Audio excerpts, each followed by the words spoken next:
What we're going to be looking at today, we're going to be looking at modern education, and we're going to look at it in 3 phases and bring it up to scratch. So we're looking at the developing of Black male and female students, pupils, children within the educational system. And there's 3 things I think we need to look at. Before 1988, it was known as the official curriculum. And then the Education Reform Act was passed in 1988. And that's when the government decided to take over and call it the national curriculum. Okay, 1988 national curriculum. And then we have what is due to come out in 2022, which is called the new Welsh curriculum. So what we're going to do, we're just going to have a little exercise here. And this is what I want to ask you, whether you're tutors, teachers, parents, carers, it don't matter who you are. If you've got children in your life or you've had children in the past, I want you to answer these questions for me.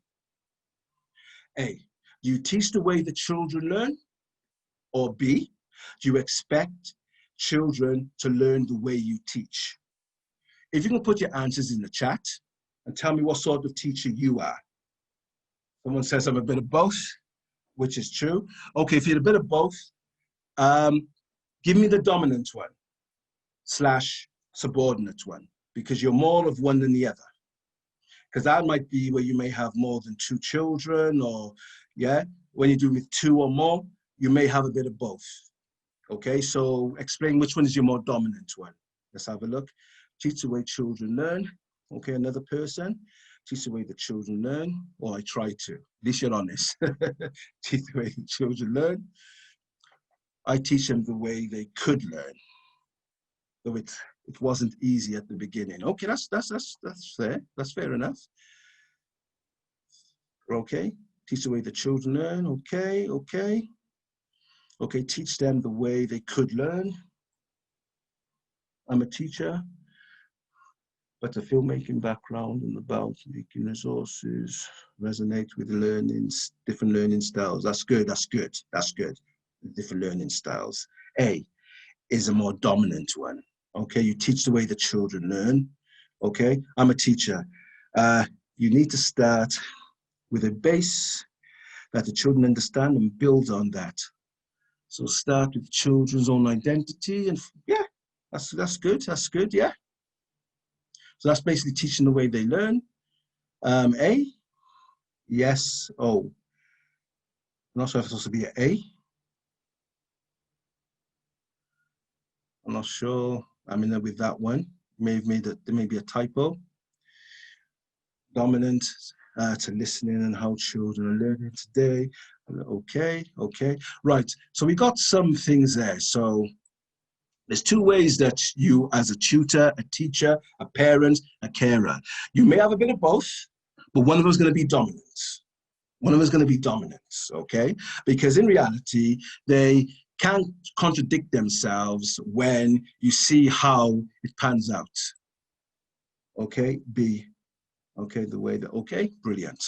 Okay, so teach the way the children learn, or do you expect the child to learn the way you teach? Let me explain that. If you teach the way the children learn, you are actually allowing the child to learn at their own capacity, take a little bit of information, and developing themselves on that little information, not asking for too much, but at the same time, not asking for too little. That is more realistic, because children or students or pupils, whatever the case may be, are idiosyncratic by nature. And what I mean by that, they have their own particularities and specificities when it comes to their personality. This is what's important here, okay? So teach the way the children learn is the best. Okay, because what happens is a child is centered in their educational learning. This is what that means. The child is centered in their educational learning, which means it gives good performance, even high performance, because you're being realistic with the standards and realistic with the expectations. And teachers who teach the way the children learn are also teachers who have high expectations in a realistic sense, okay? There's high expectation in a realistic sense. So this is what it is with A. When you expect children to learn the way you teach, It's like, I tell, you listen. I tell, you do. There's no scope for growth. There may be on some odd occasions, but generally, there's very little time for a child to grow when you expect them to learn the way they teach. So if you go on to the next slide now, what you notice there are 3 types of learners. So the best teacher, the good teacher, takes into consideration the learning styles. The teacher that teaches who teaches the way the children learn, number A, knows the learning style of their teacher, of their pupils. They know the learning styles, okay, of their students. They know the learning styles of their children. This is what's important here. So there's children of visual learners. There are children who are auditory learners, and you've got children who are kinesthetic learners. Now, I want you to tell me in the box, okay, please, we can have a bit of interaction here. Do you know the learning styles of your children or the children that you teach? Just a yes or no, maybe some of them, maybe none of them. Okay, so start typing in the box a response. Do you know the learning style of your children, whether you're a mother, a father, whether you're a tutor or a carer? My boy and girl are quite different. My boy, more visual. Okay, thank you for that, Ruth. I have no children, pupils, but I know my learning style. Okay, you beat me to the point because I'm going to ask people about their learning styles as well. Go on, any more? Any more can type anything to let me know? Fiona, yes. Okay, so she knows her son or daughter's or children's learning style. Okay, kids, yes, students, not usually. Okay, thank you, Mark, for that. I tried to mix it up. Good, good, good. And teaching is a learning process all the time. You're not going to get it the first time around, whether you're a parent, whether you're a carer, or whether you are a tutor. As a teacher, the online teaching isn't allowing me to do so, but previously I used to know most of them. So that's a good point there, what Hidden was saying about the fact that is the online learning, remote learning hindering the instruction now? So basically, is it not allowing effective instruction to take place? I got another private one here. I won't say the name. My daughter is more kinesthetic. So, okay. As a teacher, the online teaching isn't allowing, okay, I just read that was Hiba. Okay, so most of you have answered these questions. So you do, so most of you do know, some of you said no, some of you said yes. But what I will say to you, in order to do A, which is the best one, teach the way the children learn, know their learning styles. That's what's important here, know their learning styles. If you've got 2 kids, one's a visual learner, one's a kinesthetic learner, okay? Make sure you teach them according to their the sensory motor skills. They got a strong sensory motor skill, maybe vision. So let them look at you as you're telling them something, because you need to visualize what you're telling them in the mind, okay? So starting looking at them, maybe making drawings or things, or being more descriptive in your words. That is how you reach a visual learner. Auditory learners, okay, are those people who are good at listening, they've got good listening skills. Kinesthetic learners are more to do with doing. Well, the point I want to focus you on is if you look at the last box here, visual learners function more from the right side of the brain. Okay, from the right side of the brain. I'm going to show you what the right hemisphere looks like as far as activities are concerned. Auditory learners are more from the left side. Kinesthetic learners are more from the right side. So if you go into a classroom setting now, you know that the majority of the kids, the pupils in the school, are more right-brained. But unfortunately, the instruction is more left-brained, and I'm going to show you that. And this is where we're losing a lot of our children. I'm just trying to change. Come on, stopped. So this is how the left and the right hemisphere looks. So the left hemisphere deals with sequential information. It deals with little minute forms of information that comes in. The right side of the hemisphere deals with large amounts of information. It sees the bigger picture, as to speak. So if you look at the left hemisphere, which is your auditory learners, this is what their functionalities are based on. Words, logic, numbers, measurements. They recall the past. Grammar, patterns, okay? Literal meanings, they take things literal, okay? Content, they're very strong with content information, okay? Name recall, they're good at recalling people's names, okay? Time awareness, components, science and maths. So that's what the left hemisphere deals with. Let's have a look at the right hemisphere now. Now we know the left hemisphere deals more with logical information, which is known as sequential. Right hemisphere deals with more holistic information that deals with emotion, okay? The right deals more with emotion. And this is what the type of activities that take place in the right hemisphere.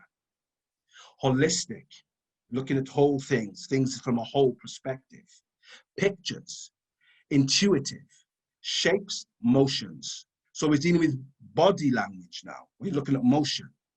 Okay, this is where the kinesthetic aspects comes into being. Imagination about the future. So you may have pupils or your children looking through the window, but they're daydreaming. They're thinking about the future. That is what caused that. That's that intuitive element coming out in their thought process. Okay, accents, abstract meaning, context, face recognition. You find they're good at face recognition, but they may not remember the name of a person. They don't recall the name of the person, but they recognize the face and where they saw that person. Okay, spatial awareness, objects, music, and art. Now let me show you this particular brain, and I want you to write in the box, in the educational system today, what is the problem with the educational system based upon the learning styles of pupils, especially those who are visual and kinesthetic learners? What is the problem with the pedagogy or the subject material within the educational system? Right, as a teacher online, testing, okay, that's one thing we could say was testing. That is a problem. It's too rigid.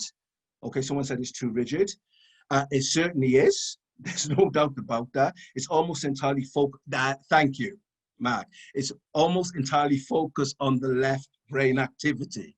That's the thing. So if pupils are visual learners and kinesthetic learners, which means they act more from the right hemisphere, you're going to lose them and they're being lost. So the lesson plans must incorporate both left and right hemisphere. It has to.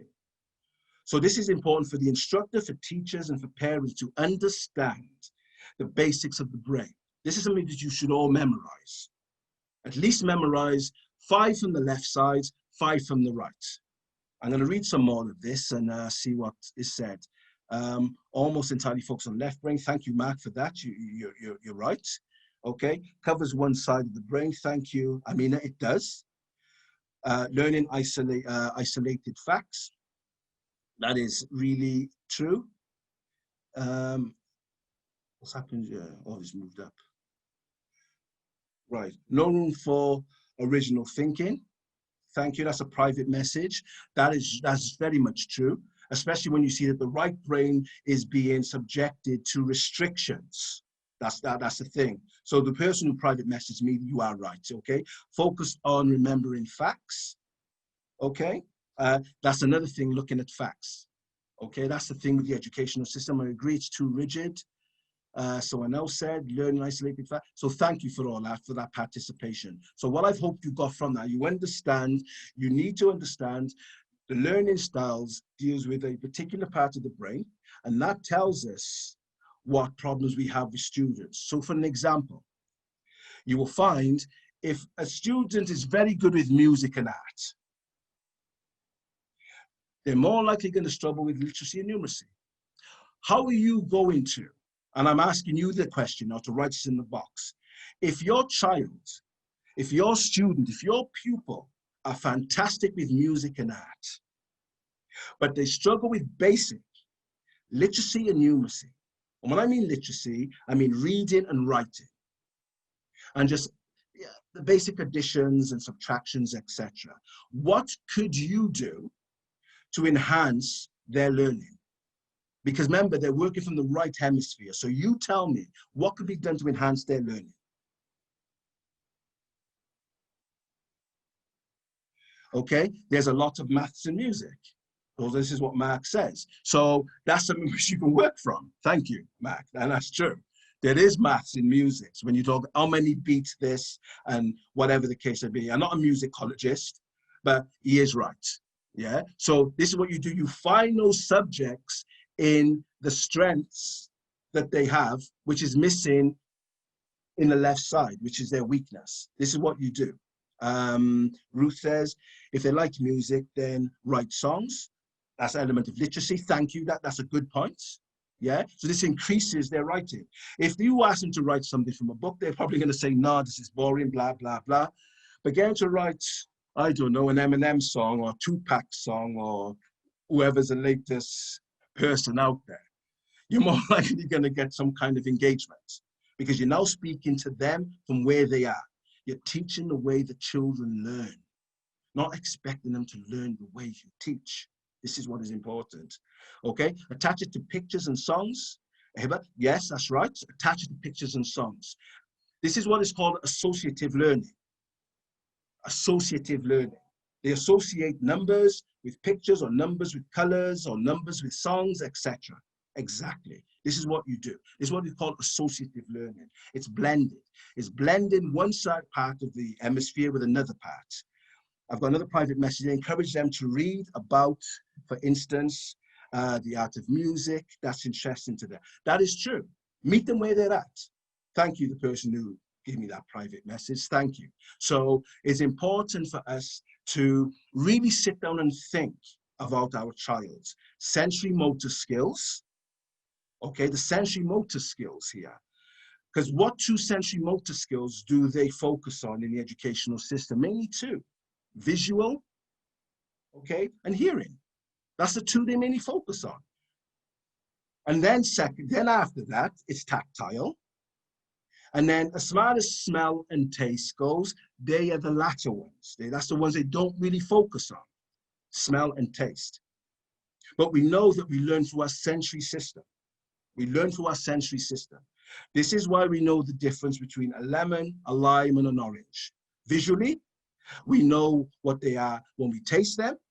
We know, we distinguish the smells of them. They have their own scent or fragrance. Why is that? Because we've memorized. Once we smell that, we've retained that information through memorization, through repetition. When you smell oranges all the time, it becomes part of your makeup. So when you smell it again, you'll recognize it, able to recall.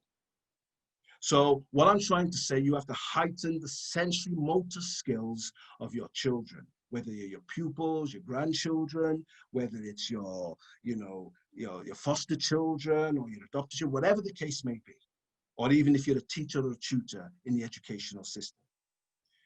So that is one of the things that we wanted to engage in. So I'm glad that we did a bit of engagement there.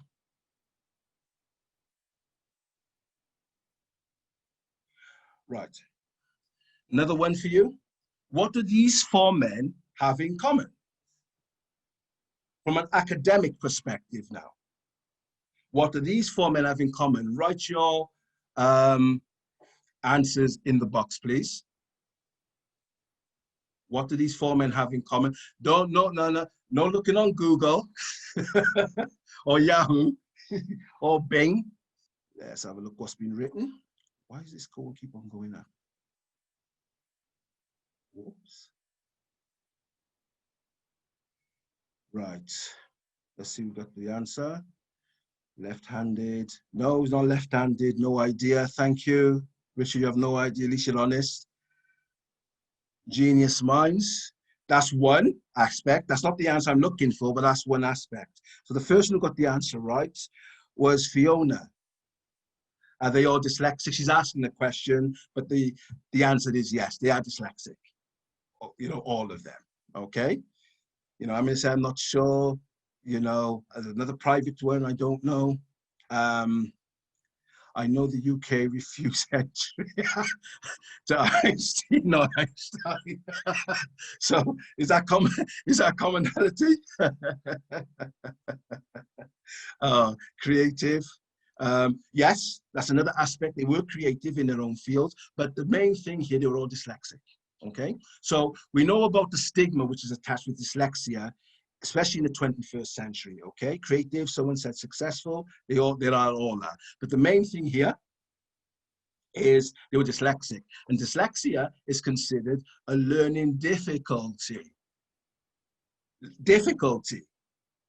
Not a learning disability and a disorder. And this is what a lot of parents and teachers use. Because once you put those two Ds in the mix, it actually internalizes negativity within the child. So we have to be careful what we use. Call it a learning difficulty, not a learning disorder.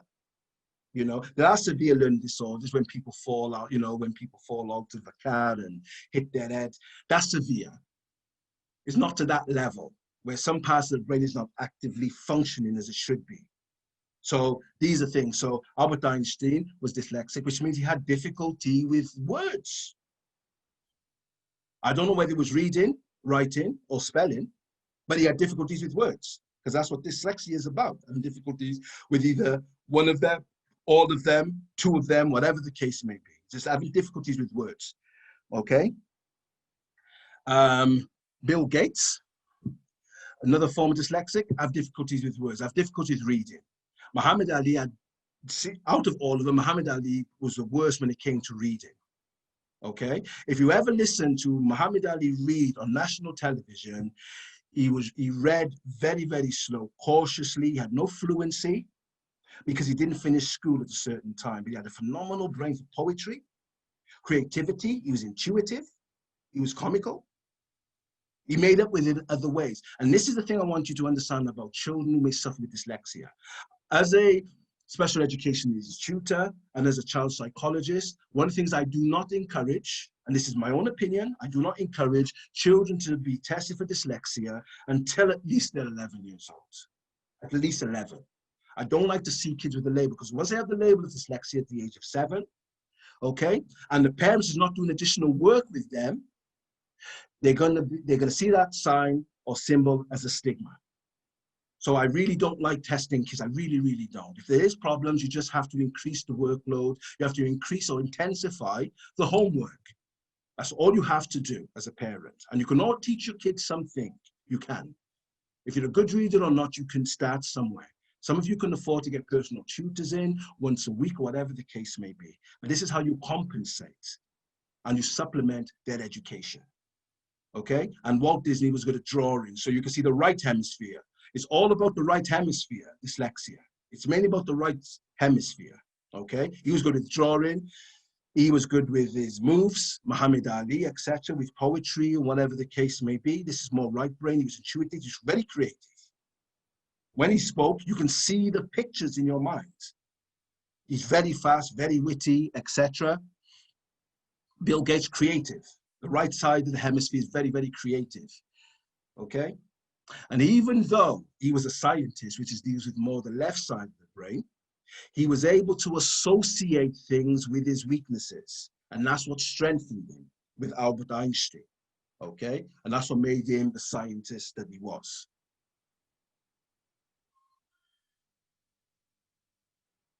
Right, so when we look at the types of learning difficulties, there's mild, moderate, severe, and profound. So when a child has dyslexia, as an example, say for instance, one of the things that we have to acknowledge or understand is that what gradation or category does it fall in? We just say dyslexia. If it's because most children got mild or moderate, which means they can overcome that. If it's severe dyslexia, then they're going to need more help. The mild and the moderate dyslexic children need additional help, just additional help. Okay, this is important. Profound is not really found in dyslexia. This is usually to do with brain damage, or this is usually to do with autism, etc. Okay, this is what that's about, really. So profound doesn't really fall in the form of dyslexia because there's different forms of learning difficulties.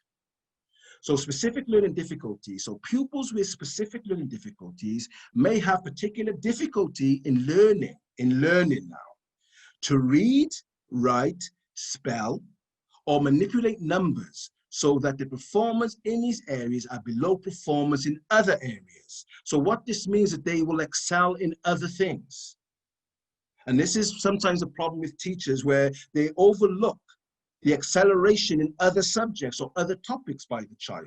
And parents do that sometimes. They may be fantastic drawers, which means they can go into engineering, you know, like architecture, structural engineering, as well, etc. They can go into that. So they just have to manipulate numbers now with the drawings, what have you, and they will learn this. So let's encourage our children as positive as they can, because they can be great individuals. They really, really can, and especially now with technology being at their fingertips. Literally, technology is literally on their fingertips. So it also goes to say pupils may also have problems with short-term memory. And this is what you'll find with most parents or teachers or carers with children. They're a little bit harsh. They lack patience. They have poor auditory skills. When you tell them something, they don't retain any information. That's all it means. It's not their fault. They're working from the right hemisphere. They're more doing and seeing. They're not good when it comes to listening. And if it's listening, it has to be repetitive. You've got to repeat it for retention to remain in the brain. That's what's important. You've got to repeat it. Okay? So here, it just gives you a general understanding about things. So it's looked at reading, writing, spelling, manipulating numbers. It looks at performance in other things. And it also goes on what problems they have in short-term memory. So if you're a teacher and you say it once, you're doing a disjustice to a child who works on the right hemisphere, or if they suffer with dyslexia. Okay? Organization skills and coordination. That's something which they have to learn. Okay? Because left-hand brains are so detailed, they're meticulous. You'll find that they're clean, they're tidy, things have its place. Okay? People who work more from the right hemisphere, things are just put anywhere. There's no chronological order, but they know where it is. And what will happen is that when the left-brained person or left hemisphere person comes in, they will move it where they feel it should be. Okay? But that doesn't work for the right hemisphere individual or for the person who suffers dyslexia. Okay? Their mess has some sort of organization. You don't understand it, but they do. That's what it means. And then there's other forms of learning difficulties, not disabilities or disorders. We've got to move away from the other two Ds. We must start off as a disability. When we go into if the difficulty becomes severe, then it will move into either it's a disorder, okay, or the other D, which I just mentioned. So it is important for us to keep things in an ordered fashion. So you have dyslexia. This is more to do with words. You've got dyspraxia. That's more to do with motion, mobility, etc. But there's also a thinking skill behind that. And dyscalculia is like dyslexia with maths. That's all that basically is. And you usually find people who have difficulties with words have difficulties manipulating numbers or figures. Okay? Right, there's a couple messages just come in. Let's just have a look. Right. I often need to hear things time and time again. Okay. Yes, Richard, and that's true. Some of us, that's because we have short-term memory or poor auditory skills. That's what that comes down to. Okay. That's what it literally comes down to. Could race and class be a factor for why Muhammad Ali is supposedly suffering with dyslexia? Yes. He left school, I think was he 12 or 13, something like that when he left school. And we know that racial segregation and black kids within segregated school had a poor education. So from a race perspective, yes, that would have hindered him in some way because middle-class blacks were treated the same as underclass blacks. So it's not really a class dimension where Muhammad Ali is concerned. It's more race, not class. Because middle class and upper class blacks were discriminated and lynched and etc. So it's not a class thing where race is concerned. They're two different things. But if his parents did have money, he could have had additional tutoring, etc., which have overcome his dyslexia. So the person who wrote that is, what is it to now? Well, it's moving so fast. Or April. Okay, so April, I hope I've done that. I was wondering Muhammad is saying about Muhammad Ali. Okay. Okay, Shaheen, yes, okay, yes. So yeah, that's what happens. So now we're going to look into the different types of things that Windrush generation children were exposed to in the educational systems in Wales. This was also in England, but it's in Wales, okay? So now we understand why there's low educational attainment and lack of self-esteem and confidence. This is the sort of material they would have been exposed to. Now, this is the sort of book I was given to read. This was their way of addressing ethnic diversity in the educational system in the 1970s. If I read this, this reflected me in some way. It's what they believed, the 10 little niggers. They don't use that term now. It's called the 10 little Indians. Agatha Christie, the one who created Poirot, she wrote a lot of children's books with negative connotational, connotational material and understandings and prejudicial things about Black children, not adults now. This is the destruction of children. 10 little niggers are children, not adults. So you can see with colonization, colonialism, imperialism, how they were demeaning the defamation, not just of adults, but as children as well. This is what this tells us. Then this was in the official curriculum. I was given this book in 1975 to read as part of my reading comprehension. And my stepmother decided to buy me encyclopedias to read. She thought I was above that. And that's probably one of the reasons why I'm here speaking to you now. I work for many of the different universities as a visiting lecturer. Why? Because she gave me something well above what the average child was given. She gave me encyclopedias to read and to memorize words from dictionaries. She pushed my education. I was precocious. But this is what comes from this particular experience. Then we have Enid Blyton. She died in 1963. The three gollywogs. So you got females who are writing books for schools. Remember, this went all around the British Empire. This went to places like Nigeria. This went to places like Kenya. Okay, this is where this material went. This went to places like Ghana, in West Africa. It didn't just go to British schools for white children. It was sent over to other schools for white children for white kids who were children of colonial officers. Okay? Colonial officers, children of colonial officers, colonial administrators. They were reading this book, and this was put into African schools. That is why we have to understand, we have to be very meticulous about the material that children are exposed to, because it's either building them or it's destroying them. Right, let me just read some of these. Agatha Christie's book sold, okay, thank you for that, Richard, yeah, 100 million copies. And it's still in circulation. I went on to, was it Amazon or Barnes and Nobles? One of the two. It's being sold on air, and it's like an antique. People are bidding for it. You know, maybe they'll make money on it in 20 years' time. It's crazy. Okay, but thanks for that, Richard. Yeah. Okay, and then we have this book, children's book in Britain, another one, which was in the bookshelves within the school libraries. By Enid Blyton. This is what it said by Peter Fryer, who was a historian. This is what he says. In Enid Blyton's The Little Black Doll, first published in 1937 and reissued in 1965. A doll's black face is a feared stigma, which has to be removed before this doll can be accepted by other toys. This is talking about toys, but you know this was happening amongst children. So it's perpetuating what's happening in reality. Okay, this is what's important here. Because children can see it's not just happening, because dolls don't move and talk and walk. Children do, people do. So this is classical conditioning now. The book, The Black Doll, has to suffer, act as a servant, and undergo ritual purification with water. Have to wash themselves. Ritual purification. What we have is a sin. The black skin is a sin. My skin is my sin. This is what this is saying. Once he has become pink, because he can't come white because he's too dark. So the nearest he will come is pink. He can't become white. And we know this, you know, there's a stigma, you know, when children are from mixed progeny, they're never half white. They're mixed, they're biracial, they're everything else. They're even black, even though they're 50-50.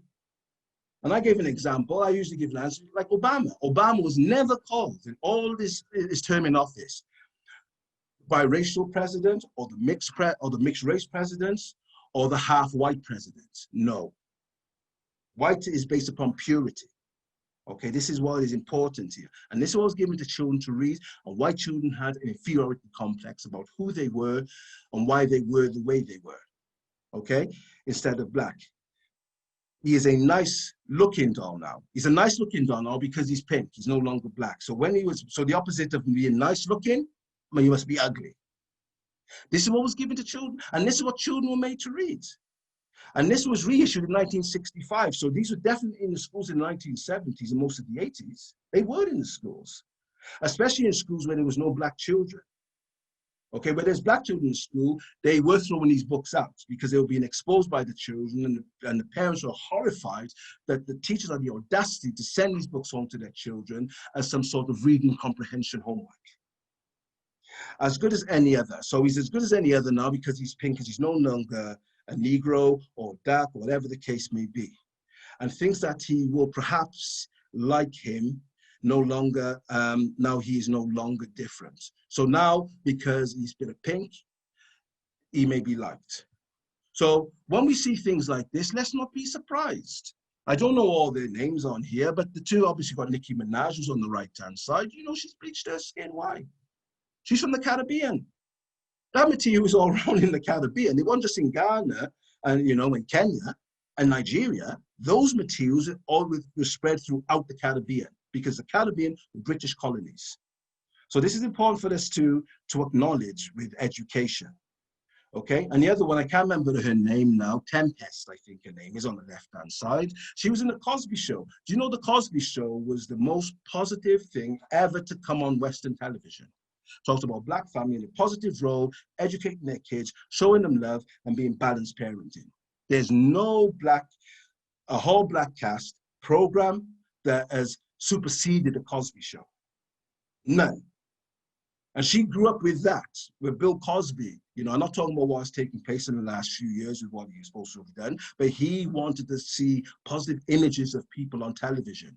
When I saw the Cosby Show, I was a teenager when the Cosby Show came on. It was through the Cosby Show I knew I could go to university. Somehow, I knew I could go to university. I never seen anything beyond that. I knew I could learn. I knew I could be successful. So other programs that a lot of black children were watching during that time made them feel less than what they were supposed to do. So we must look at this reality. Okay, so this is what happens. Obviously it happens more amongst females and males, but that's that ritual purification. That's that ritual purification. They can't become exactly white, so they become pinkish. So they could be accepted, and so they can accept themselves. And this is what this is about. Let me just read some of these chats to see what's happened. Okay, 10 million copies. Yes, Richard, unbelievable.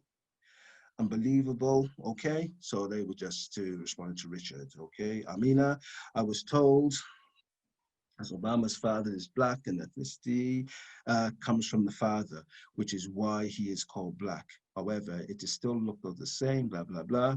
Yes, that's true to some extent. But when we see it the other way, even when the child's mother is black and the father's white, they're still mixed race, mulatto, colored, whatever the case may be. So the rule is the same. It's about the one drop blood, which Thomas Jefferson had constructed about who was mulatto and quadroon and octoroon and all these other kind of nonsense. You know, this is what come up, the one drop rule.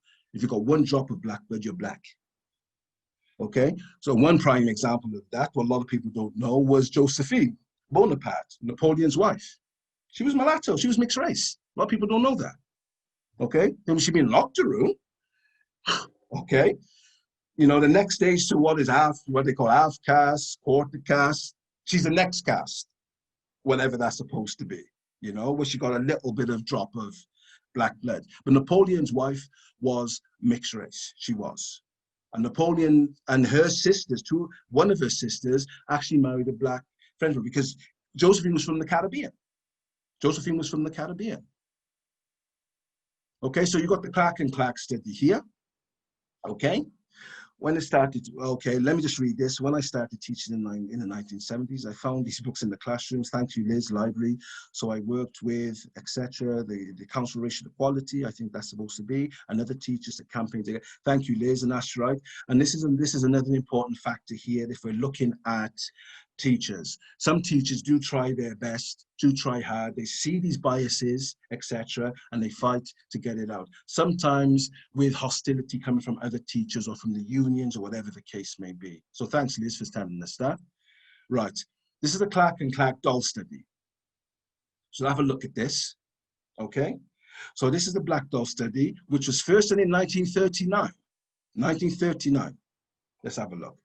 Well, Clark and Clark in 1947 found that black children preferred white dolls and rejected black dolls when asked which were nice, which looked bad, which they would like to play with, and which was the nice color.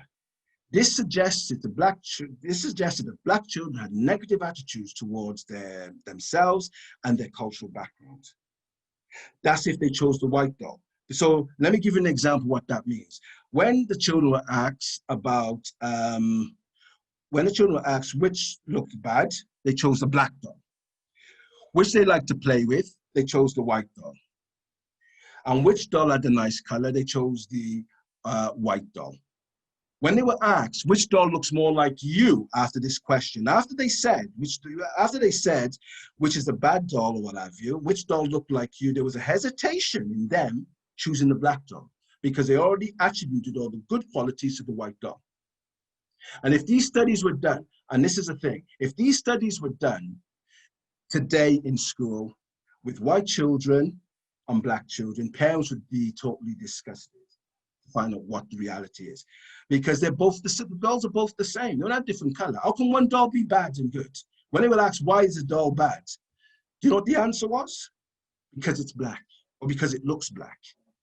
This is coming from 4- and 5-year-olds. So what has happened in society for them to relegate their mindset to these basic principles, which are biased and prejudicial and discriminatory? This is what this is telling us. And the education system, to some extent, has perpetuated this.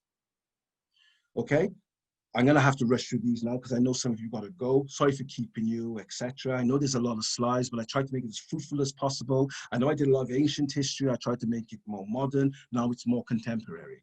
So Kiri Davis, she won an award for this documentary. Okay, if you can get this documentary, I can't play it on here, unfortunately, because it won't work. A Girl Like Me.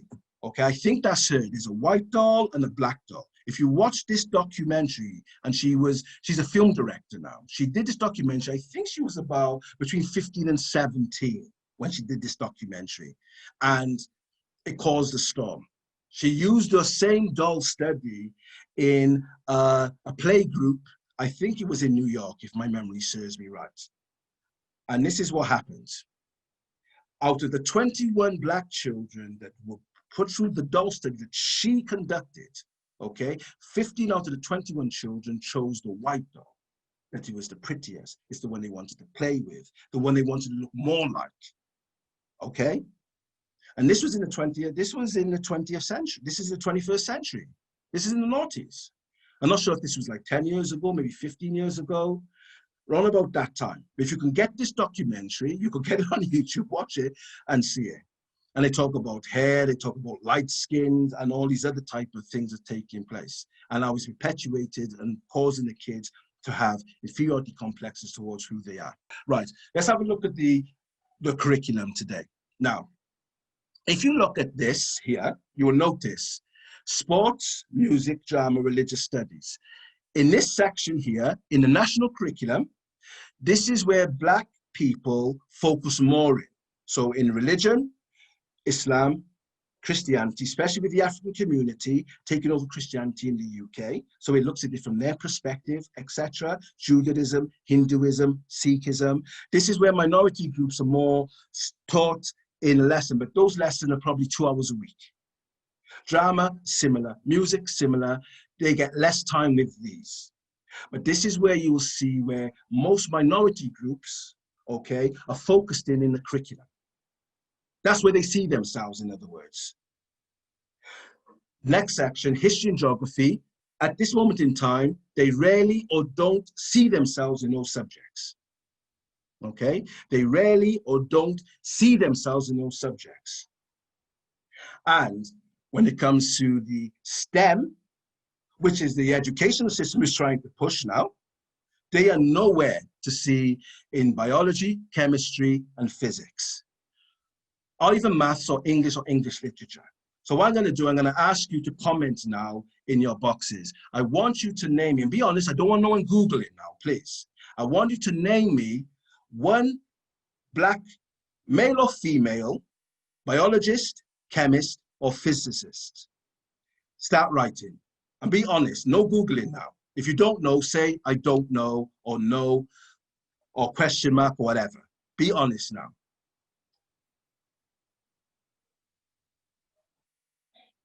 Okay, question mark. Okay, I don't know. So Jeff Palmer. Okay, Beth and Catherine Johnson. Okay, if you're going to put the names, put what field they're in, because I'm here to learn as well, because I don't know all the answers, okay? Only know African American people. Jem Al-Khalihi. Okay, yes, okay, okay. Okay, that's okay. If you want to go for multicultural, etc., yes, or mix from other progenies. Professor Kevin Fenton. Okay, okay. So some of you know some people. Some of you know some people. Now, those of you who put names, put the professions they're in, please. Are they biologists, chemists? Because I want to learn as well. Are they biologists, chemists, physicists? I want to be specific now. Okay, chemist, okay. In chemistry. Dr. Sebi. Okay, yeah, that's a good one.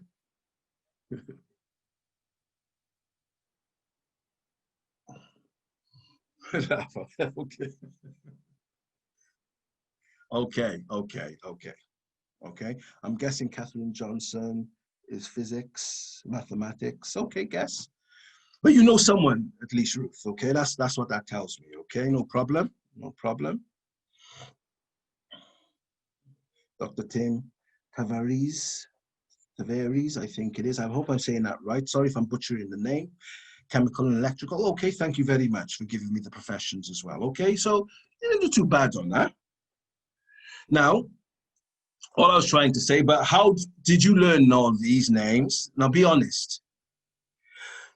All of you which gave names and professions, tell me the truth now. Did you learn those names of those people with those professions when you were in school?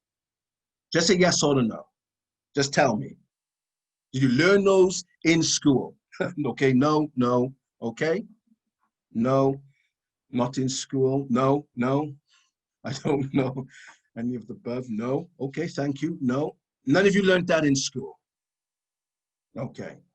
So, do you think your children now are learning those people in the national curriculum today in school? Biology, chemistry, physics. Do you think your children know those people or are being taught that in school today? In the primary school, etc., it's just general science. But do they see the books with those people in there, those textbooks? Not at all, no. Okay, thank you. I don't know, think they will. Okay, thank you. No, but I recently purchased a book of Black scientists to encourage my child. Thank you, Jacqueline. That's good. That's good. That's what it's about, homeschooling. Doesn't mean that you school them at home and they're not going to school. They should be schooled at home, irrespective of going to school. Little at BBC bite size, and I think they're starting to make an effort. Okay. Not in school. Try more at home. Thank you for that, Mark. Yes, great. Okay. Great, Jacqueline. Great, Ruth. Okay, that's by, I mean, okay, that's to you. Okay, thank you very much for that. Now, let's just, so there you got an example basically that the only ones that Black children centered in to a large extent is the first box. They're not really centered or come across within the second box, history and geography. Biology, they're non-existent. There's none of you, I don't think any of you said in the chat, I may be mistaken, maybe one of you, but I think all of you said all the names of the scientists, whether biologists, chemists, or physicists, you learned after you left school. So there was a deficit of centering of Black or brown, you know, yellow or red people within the science industry when you were in school. You didn't even know, you learned that afterwards. That's not to say they weren't there when you were in school, because they were there. They were just totally omitted and ignored. Then you got maths and English, okay? And maths and English is another thing. That's part of STEM, really, because you need a bit of literacy and numeracy, because that marries into engineering in some way and having to write reports or whatever the case may be. Languages is usually these 4 languages, which are all European languages. None of them is an African language. None of them is a Semitic language. They're all from the Indo-European family. But it's specific to Europe, because it's not Punjabi, because Punjabi is Indo-European, Gujarati is Indo-European. It's not those languages. And then we have a large, you know, amount of people that speak that as a first as well as a second language. And art and information technology is not really there, but they're comfortable with that space anyway. So this is how it looks. Let me just see the chat here. I think someone wrote something. African and Caribbean languages are ignored by schools. Thank you, Liz, and that's true. And this is what they want to try to do within a new curriculum. And I will explain that if I get time. If it cuts off, guys, I'll continue this next week. You know, if you need to go, you can go. But if you want to stay, I'll stay until it cuts off. So sorry about the top one. So Black history in the center, okay? We want to see Black history. Now, my argument is, I want to see Black history seen in all these subjects. Okay, that's my argument. However, the subjects which the new curriculum wants to focus on are these 2 here, which falls into humanities. The STEM is totally ignored. And this is supposed to be the most important, because they're trying to make our schools from 2020 to 2022 more STEM friendly, more STEM integrated, etc. But they don't, but there's no emphasis or passion of seeing this manifested in that at this moment. It's only me who's really seeing, I want to see this in all of it, because let me tell you something. If you look at all these subjects, you will see European, Caucasian, or white faces in every single one of these. So if a child from a multicultural background do not see themselves in these subjects, they are not centered, which means that classroom instruction or pedagogy is not inclusive. Inclusive, they have us believing, is when Black, yellow, red, brown, and white kids are sat together in the same class, interacting with each other. This is what they say inclusivity is. But there's another form of exclusivity that is taking place, which we're not supposed to talk about, which means you're omitted from those subjects or disciplines.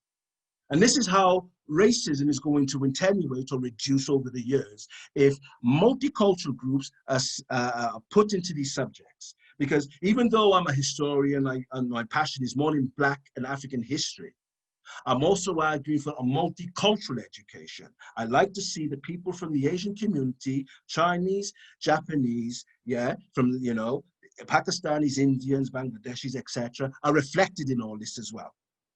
Okay, in drama and music and physics and all, I want to see that. And as well as chemistry, because they do produce chemists and mathematicians, they do. They produce information technology, technological engineers. And geography and history, they got their own. And it's part of British history as well, when the British Raj was in India, before the partitioning took place. So it's intrinsic to British society, to Welsh society, to English society. It's intrinsic. So what I'm trying to show you here, that Black history has to be centered in all these things here. But the only thing which they seem to be focusing on with the new curriculum is these two subjects here, which means a white child is going to see the benefits of themselves in information technology, English literature, definitely. That includes Welsh literature, which it should be. It's, you know, we live in Wales. Physics, you're going to see white physicists, inventors, innovators, creators, teachers, scientists, and the same with biologists and chemists. This is what they're going to do. And this is why we have to support the multicultural curriculum as parents and carers and as tutors. We've got to support it, because if minority children are decentered from, especially the important things they want to push, which is STEM, what are they saying to them? The only thing they'll get working is where? Maybe the arts and heritage, maybe sports, maybe music, maybe actors, not the producers and directors now, okay? The actors, not producers and directors, because to be a producer and director, you need to have literacy and numeracy skills. Okay, let's bring it all in now. Okay, and obviously religious studies, because religion is attenuated in the Western world, etc. Well, we'll give them that anyway, because we don't really see it as important as it should be, as these things, because this thing makes money. This doesn't make money. But yes, little black child, yeah, you could make it as a musician, you could be a rapper, or you could be a sports celebrity, or there's some fantastic artists. We have to change the discourse. We have to change the discourse, and this is what I'm talking about. And black kids, children, male as well as females, are totally marginalized within these subject areas, you know? Even though the Reds actually say this is where they are mentioned in to some degree. Now, I got modern foreign languages. The reason why I got that is because many Africans who live in Spain and Portugal and Italy speak those languages. If you go to some of the schools now, there's a black Portuguese population who speak Portuguese. That's why I got this thing here, but it's still a European language. It's still a European language. And they call themselves Portuguese. They may not call themselves African, because they associate themselves more with the country of nation where they were born, rather than the racial group or the tribal or the ethnic group in which their parents or parent comes from. That's what that comes about. So this is what it's about. So look at STEM, which is written on there. Science, technology, engineering is going to be relegated just for white pupils. They're going to see themselves in it. They're going to show you who the white inventors, white innovators, male as well as female, mainly male, yeah? Who are the ones that were the creators and the ones with intuition and all these other type of things you can think about. This is what they're going to push. So you need to support a multicultural education where every child is reflected in all these subjects. Not just because if they're going to say, give us history and geography, for instance, it means we're only going to have what? We're only going to be centered in between 2 to 5% of the curriculum. The rest is given to the dominant culture. And this is totally unfair. This is not inclusive. This is very exclusive. And all you're doing is putting salt and pepper next to the plates. We want to be on the plates, not condiments. This is what's important. We don't want to be condiments just adding flavor. We want to be the food. This is what my argument is. And some of them are coming more closer to that realization. So Black history could be taught, okay? Abu-Bakr, to which approach. Let me just read some of these, guys. This is going up fast. When I started, okay, I've read that. That was Liz. Kevin Fenton. Sorry about this, guys. For some reason, this is African schools. Okay, developed in England as subject just before the Africans came in. Then it was squashed. I got back here somewhere from the series, from series produced. Okay, thank you for that. 3-course meal. Oh, thank you. Thank you for that, Richard. That's good. STEM is also critical to health. And thank you. That you are right. It is critical to health and well-being. And this is why I gave you the thing, because when I break down what the subject learning area is going to be, you're going to see they are marginalized. And this is why it needs to marry into each other. This is why I talked about the African educational system. Okay. So you can understand where I'm going with all this. which is meant, okay, for the new Welsh curriculum, wider society, blah, blah, blah. So you're hearing African influences on the STEM subjects. Thank you, Amina. Yeah, this is good. Right, okay, I've read all that. So let's go on to the next one. Right. So here is what the new curriculum is going to have, okay? Areas of learning and experiences. There's 6 categories or subject areas they're going to focus on, okay? Expressive arts, health and well-being, humanities, languages, literacy and communication, mathematics and numeracy, and science and technology. Now, what I'm going to do, I'm going to ask you to tell me, now, images tell us something, okay? Images tell us something. Write down in your chat, what do you see in these images? What does these images tell you? What does it tell you about the subject areas? Okay, start writing. What do you see? Because that's what's on the tin. We haven't even looked inside yet. So what does these images tell you? Or what does it tell us?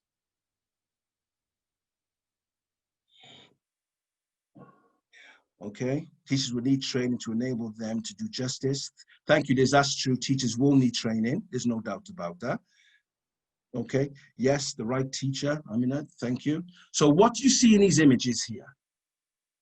Okay, one black person each image. Thank you, Ruth. That's true. Okay, anything else do you see? Because remember, promotion, advertisements is always done through images. And there's 3 components that go with advertising. Text, subjects and objects. Subjects are people, objects are things. Okay, and I'm going to do a course on how to read information on billboards, etc., because it's very clever. It's all about conditioning, and it's for you to, it's to influence you in one way and for you to give money somewhere else. Okay, anything else can you see in these images? Okay, one black person each image. Anything else you see, guys? Come on, there is more.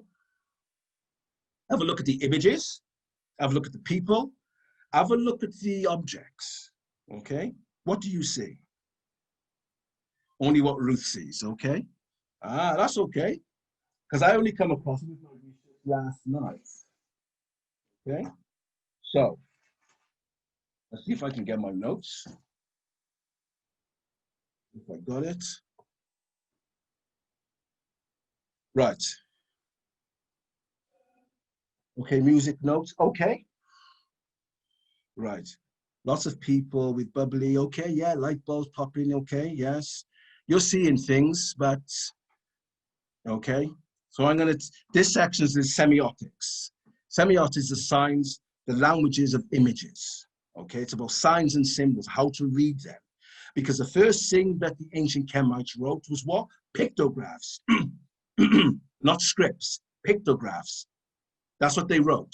We first wrote with pictures before they transformed into letters, okay? So it's an old tradition. So what I want you to do is to use that type of principle, okay, using icons and symbols, okay, women as a mother in health and well-being rather than a doctor, okay? Good, Richard, yeah? So you're starting to see, things are starting to emerge now, okay? They're all using Western clothes. That's another one. I didn't see that. But thanks for that. That's a good thing. So you are looking, no blacks in NB okay? As it suits the position power. Okay, thank you for that, Richard, yes. So these are the things which I saw, okay? These are things which you may not have come across. When I looked at all of them together, I noticed, I went into proportionality. So I did a bit of numeracy on this. I noticed that there was 11 white men in the whole, in all the subjects, and only 7 white women or females. So men became the monopoly in the ratios here. 11 men, 7 females through the whole thing. Okay? Amongst the black people, you saw 2 black males and 4 black females. And one of the black females seemed to represent a Muslimah. in their health and well-being. Now, what I noticed with these images, and I put a magnifying glass to every single face, so I was very meticulous with this. I didn't see the only groups of people I saw in there were Caucasians and Blacks, whether they were African Caribbeans or Africans. I didn't see any Middle Easterners. I didn't see what? I didn't see Asians, South Asians, Pakistanis, Bangladeshis, or Indians. I didn't see Southeast Asians, Chinese, Japanese, Koreans. Okay, I didn't see this. So what does this tell you about the person that produced this? It's not attacking the person. The person did a job. Many people would have done it, but this is what was chosen by the government. Okay, this is what was chosen to put on their website. And we should always read signs and symbols before we go deeper into things, because usually that's where it tells us. Look at the BBC sound. Okay, blah, blah, blah. Okay, that's going up. So this is what I wanted to emphasize here. So you have a racial disproportion. So there's more white males than females, than white females. And there's more Black females than males. There's no Asians on there, or people what you call Indo-European. Okay, there's no Czech ethnic Czechs, ethnic Romanians, and all these other type of things, which comes from Indian progeny. They're not reflected in that. So do you see what we are up against as parents, teachers, carers, tutors, instructors, and trainers, whatever the case may be? So let's read what's on the tin. So what I'm going to do, guys, I think I've gone over. There's still 1951 here. It hasn't shut off yet. So what I'll do, I'll just keep on going on, because I'd like to get through it in actual fact, because I think, you know, I don't want to leave a bitter taste in your mouth, especially if you're enjoying it. And because there is a conclusion with all this, okay? They got a number of red heads, male and females. Oh, that's another thing. Shaheen, is that Shahina? I haven't got my glasses on, I think so. Sorry if I butchered your name, but yeah, that's a good position. Position of people of color in different subjects, bottom and top of that. Okay, that's another thing. Okay, yeah, that's another thing, yeah. Okay, so technology is a female, and she's at the bottom, and there's 3 whites. So what this tells me as a semiologist is that if you look at this one, the humanities, an example, white people are 3 times, okay, more likely to benefit from this subject. That's what this tells me, okay? That's what this tells me. Suppose I'm illiterate, I can't read or write, and that's the only thing I got to go by. This is the only thing I can go by. So this is something for this, you know, white people in this one, science are 3 times more likely, okay, to gain benefits from this, mainly males, okay? And I don't think there was 2 white females in any of them. I don't think there was 2 white females in any of them.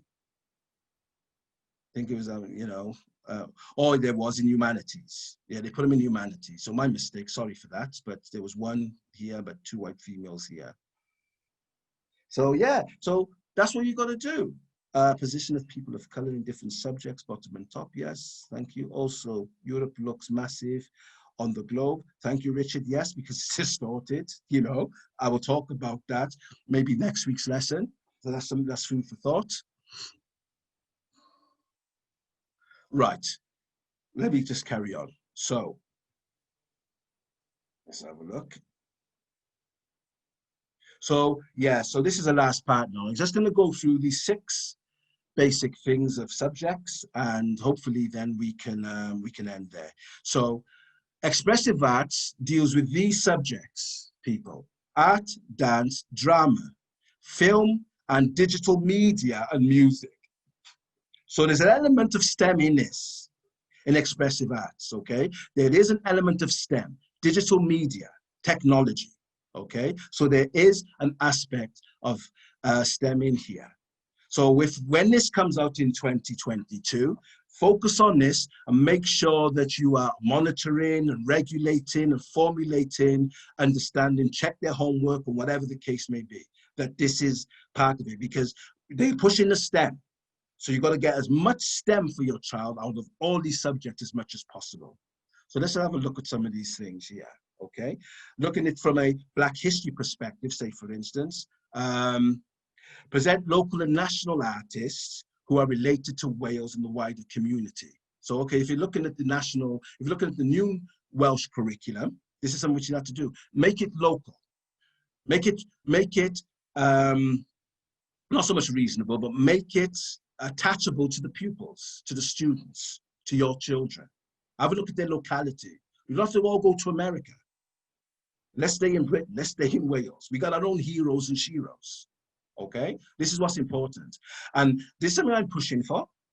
I think there needs to be a Welsh narrative in the Welsh and the English language, but it also has to be centered with other ethnic groups, because we've lived alongside Welsh people for 5 centuries, even longer, we have, okay? So we're not just newcomers. There has been a relationship through trade, through commerce, through us being domestic servants, or whatever the case may be. Okay, focus on ethnic and cultural backgrounds, okay, of the artists, and show the diversity aspects of Wales and the wider UK, okay? So don't just look at their skin colors, look at their abilities. Look, what are they doing which is different? What makes them stand out from the rest? This is what it makes. If you're looking at expressive arts, okay, help and show your learners that expressive arts can provide a unique talent to them if they see it as a profession. So we have to make it attractable to them. So if you say, well, I'm not really into the expressive arts, look, at the end of the day, they could go into film, movies, okay? Digital media. So let's not downplay it, okay? Let's have a look at what the Welsh government is trying to achieve. It's trying to achieve many things within these disciplines. So I'm not here to knock it, but we still have to elevate it, yeah? We have to find ourselves in the middle. So support it, you know, and, you know, get people behind, you know, people in the working group, get them to say things on your behalf, start tweeting things out there, because that's one of the reasons why the working group got together, because people started tweeting their discomfort after the political parties decided not to make Black history mandatory. And people were quite upset, mainly from the white community. And within 2 days, they appointed an officer. So it worked, And this was coming from the white community. They were the ones which pushed for this. So they want to see some change, they do, because they live in a society, yeah, which is very multicultural. And they've embraced it to some degree, and they want other kids to embrace it. If you don't, you're not preparing your children or the next generation for this global village, because this global village, what they refer to as globalization, not globalization. We're now moved into globalization, local. I can ring Egypt, or I can ring Morocco, I can ring Australia in seconds. There's even someone who's on here, if they're still on here, from Australia, from the USA. This is globalization now, through technology. So these are just some of the things we have to understand, okay? Encourage other areas of learning for minority students to diversify the pedagogy. Pedagogy here means the instruction, the way you deliver, okay? That's what it basically means, okay? To a child, okay? In those subject areas. So I'm not gonna move through it all, but I just wanna give you an essence of what to say to teachers or to say to parents who are trying to engage their children through homework, clubs, or whatever the case may be, when in 2022, they're coming out with the expressive arts. There is an element of STEM there. Drama, element of drama, yeah, film, okay, making movies, etc. Digital media, even element of music, you know, creating soundtracks, etc. for major movies. That's technical. That is a form of STEM. It is a form of STEM. So let's not downplay it. So the next one is humanities. Okay, the area encompasses geography, history, religion, values, and ethics. This is where discipline comes into it now. When I was talking about the ancient Kemites and the ancient Nubians, okay, about discipline, making a person whole and responsible so they become accountable to the community. Also, the humanities deals with business studies and social studies. But to a lesser degree, what they're looking to do with the humanities program, oh, sorry guys, sorry, is looking at the classics. But this is worrying you. What's the classics? Is this Greek and Roman? Is it not going to be ancient Kemetic or the ancient Nubian thing classics? What about the Dravidian civilization? What about the Mesopotamian civilization of Sumeria, where people now live in Iraq can identify with that because they're natives of that country? Is that not going to be in the classics? So this is something for us to think about, okay? Economics, law, philosophy, politics, they're going to put psychology and sociology if and where appropriate. So the only people who will be able to do that are people who come from a social scientific background. But the reality is, these are all the subject areas which comes under this banner of humanities. And I'm just going to read a couple of things because I know it's been a long day and I really want to finish off. So show the historical connections of different ethnic and racial groups, okay? Before slavery and colonization, such as merchant trading and intermarriage between different ethnic groups. That's one way you can do this with humanity, especially if you're looking at it from a historical perspective or from a religious perspective. So when we're dealing with values and ethics, we have to make it cultural relevance. We've got to deal with cultural democracy now, because values and ethics in one culture may not be the values and ethics of another culture. You can't expect the European culture to be the center and everything outside that is a periphery. And the children who come from those cultures, because that's all they know, because culture is natural and normal for the person who comes from that society. And then you're telling them that this is not the place for it. You know, you can't do that. Right, let me just read through some of these. I hear the argument that culture should represent only the amount of people, but surely that's only benefiting the dominant hegemony. My belief is that representation needs to be shown across a wide range of humanity. This is true, and I agree with you totally. Not on the equivalency, I think that is, of the population. It's about giving people who haven't traditionally held those positions the increased chance that they could. Excellent, I like that. So some of you are commenting about certain things here, and it's good that you're engaging. You're engaging with what I'm trying to say. I'm just giving you a little flavor of what is supposed to be happening in 2022. Okay, I'm not going to read through them all. I'd like to, but time is, time is a thing, and still the same amount of you are still on here, so I might as well carry on until it clicks off, if it does. Right, this is the science and technology side, okay? This area draws on the disciplines of biology, chemistry, computer studies, design and technology, and physics to enhance learners' knowledge and understanding of the world. So this is localization again, okay? This is what it's about. So science and technology. So when we're looking at a Black student, say for instance, in this array of things, okay, how are they going to be reflected in biology and chemistry? Are they going to show people from their community or their culture the innovations, the creativities, okay, the inventions that they have contributed to the science of biology or chemistry? Are they going to show this? Okay, we need to make it not multidimensional, but multicultural. And what it means that we need to look at the contribution of Middle Eastern people. We need to look at the contribution of the Southeast Asians. We need to look at the contributions by the South Asians. And we also need to look at the contribution by the other Europeans. They're there anyway. I'm on about those who are considered less in those societies, those ethnic Romanians, ethnic Czechoslovakians, or Czechs, or whatever the case may be. It's about inclusivity, not exclusivity. This is what this is about. So this is the plan for science and technology. Then you've got mathematics and numeracy. This actually deals with architecture, art, music, money. Music is in mathematics. And someone mentioned that earlier when I looked at left brain, left hemisphere, right hemisphere. So somebody was on the ball with that, okay? And fortunately, within mathematics and numeracy, that's being placed there as well. So money and engineering. So this is something that we're going to have to work with our children with, Okay, it is something that we're going to have to help the teachers with, whether we're consultants or parents or whatever the case may be. Let's learn with our children. Let's teach the way the children learn. Not to expect them to learn the way we teach. Let's learn with them. And that is the ancient Kemetic model. We learn alongside with them. We are nurturing. Just like the mother that's breastfeeding, she's nurturing the child. She's learning along with the child. Okay? And this is how it needs to happen. And then we look at this one, language, literacy, and communication. And there, to gain knowledge and skills in Welsh, English, and international languages, as well as in literature. Okay, so not just literature, looking at the Welsh and the English language medium. A multilingual, I think I said that right, or plurilingual approach is intended to ignite learners' curiosity.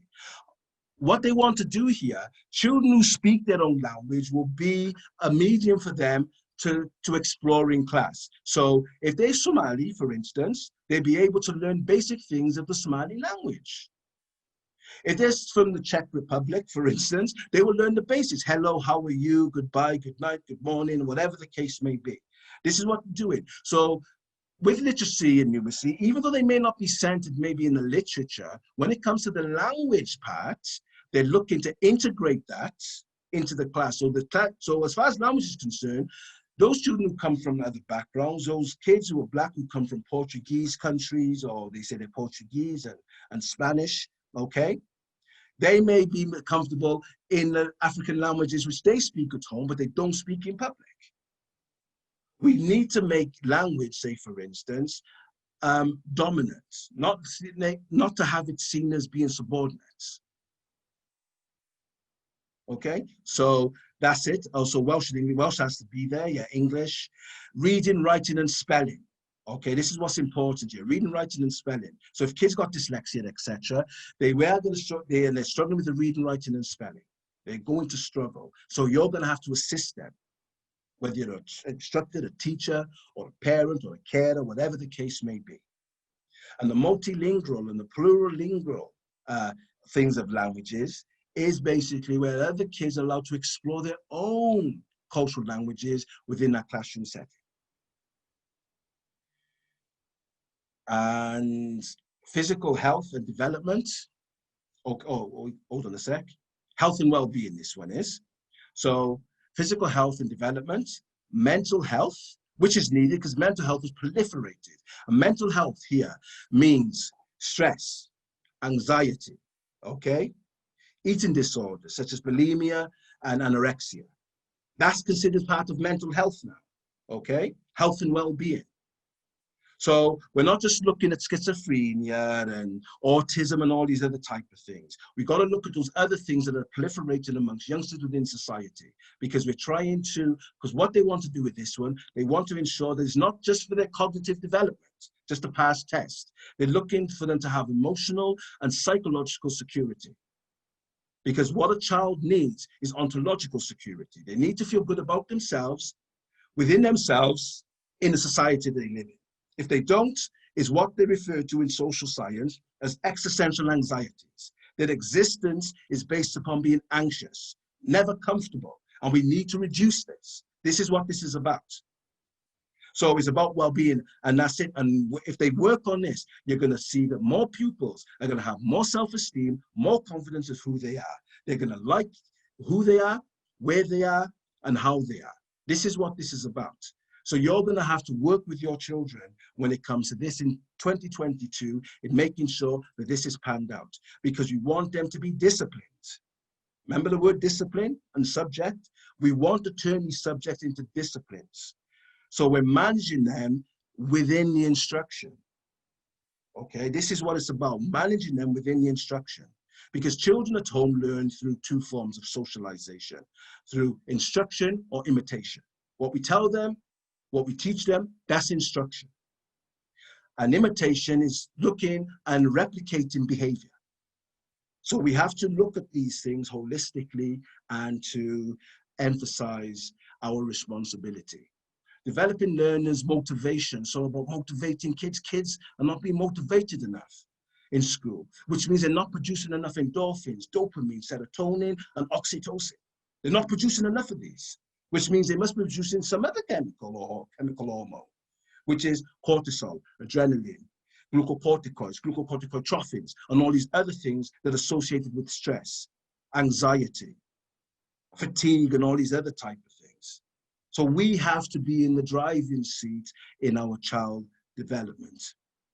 I really appreciate many of you who stayed. Thank you so much. And I hope you've enjoyed it, and I hope you benefited from everything that I've done, everything that I've said, and they all married in nicely with one another, because I've covered literally 250,000 years.